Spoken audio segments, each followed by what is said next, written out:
Salah satu pilar penting demokrasi adalah partai politik. Namun, kepercayaan publik terhadap partai politik di Indonesia selalu rendah. Pertanyaan, apa kebijakan yang akan Anda lakukan untuk melakukan pembenahan tata kelola partai politik? Waktu untuk menjawab 2 menit dimulai dari sekarang.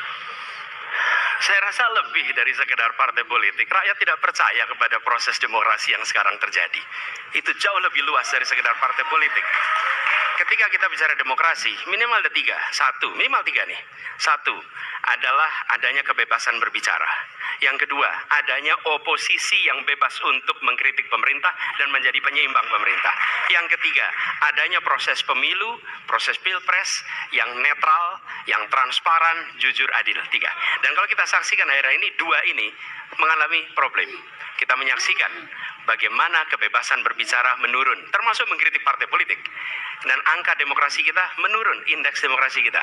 Bahkan pasal-pasal yang memberikan kewenangan untuk digunakan secara karet kepada pengkritik, misalnya Undang-Undang ITE atau pasal 14-15 Undang-Undang nomor 1 tahun 1946. Itu semua membuat kebebasan berbicara menjadi terganggu. Yang kedua, oposisi. Kita saksikan minim sekali adanya oposisi selama ini. Dan sekarang ujiannya adalah besok. Bisakah pemilu diselenggarakan dengan netralitas, dengan adil, dengan jujur? Ini ujian ketiga. Jadi, persoalan demokrasi kita lebih luas dari segala persoalan kepada partai politik. Nah, bagaimana untuk partai politik sendiri? Partai politik perlu mengembalikan kepercayaan. Tapi di sini ada peran negara. Menurut saya salah satu masalah yang mendasar, partai politik ini memerlukan biaya. Dan biaya politik selama ini tidak pernah diperhatikan di dalam proses politik. Untuk kampanye, untuk operasional partai, semua ada biayanya. Sudah saatnya pembiayaan benar, ada transparansi, sehingga rakyat pun melihat ini institusi yang bisa dipertanggungjawabkan. Jadi salah satu reformnya adalah reform pembiayaan politik oleh partai politik. Terima kasih. Baik. Waktu sudah habis, terima kasih. Kini kami persilakan calon presiden nomor urut 2 untuk menanggapi jawaban calon presiden nomor urut 1. Waktunya 1 menit dimulai dari sekarang. Mas Anies.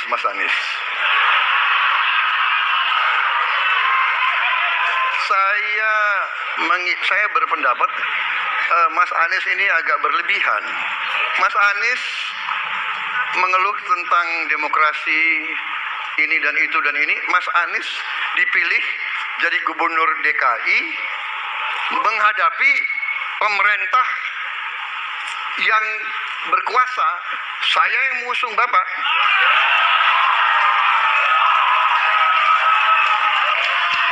Kalau demokrasi kita tidak berjalan, tidak mungkin Anda jadi gubernur.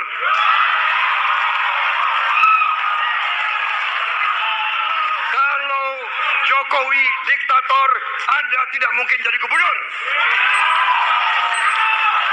Saya waktu itu oposisi, Mas Anies. Anda ke rumah saya, kita oposisi, Anda terpilih. Waktu habis, Bapak. Harap tenang, Bapak Prabowo. Baik, para pendukung, Harap tenang. kami mohon untuk tenang, para pendukung. Para pendukung, Baik. harap tenang. Kita akan lanjutkan Ya. dialog kita. Harap tenang, hadirin, harap tenang. Kami sampaikan kembali, hadirin harap tenang. Apabila tidak tenang, maka debat tidak dapat dilanjutkan. Ya, kami mohon kerjasamanya kepada para hadirin yang berada di halaman gedung KPU untuk bisa menaati aturan yang telah kita sepakati bersama. Ya. Baik, selanjutnya kepada calon presiden nomor urut 3, kami silakan untuk menanggapi jawaban calon presiden nomor urut 1. Waktunya 1 menit dari sekarang. Saya jadi tidak enak ini Mbak hari ini. Mohon maaf, saya tidak enak karena 2 kawan saya sedang nagih janji dan membuka buku lama. Tapi percaya begini, yang pertama tidak ada demokrasi tanpa partai politik. Tidak ada, suka tidak suka, mau tidak mau. Dan fungsi partai politik itu adalah agregasi, sumber rekrutmen kader, pendidikan politik. Kebetulan saya pernah menjadi ketua pansus undang-undang partai politik. Maka pada saat perdebatan penguatan dari sisi anggaran, penguatan dari sisi partisipasi masyarakat mesti dilakukan, saat itu tidak terlalu banyak yang setuju. Maka Mas Anies, soal oposisi tidak oposisi, soal kepentingan saja kok. Kapan kita bertemu, kapan kita tidak bertemu, dan kemudian kita akan bersikap pada posisi masing-masing. Tapi yang penting, pendidikan politik kepada masyarakat itulah yang menjadi PR besar dari partai politik agar cepat dewasa. Oke, waktu Anda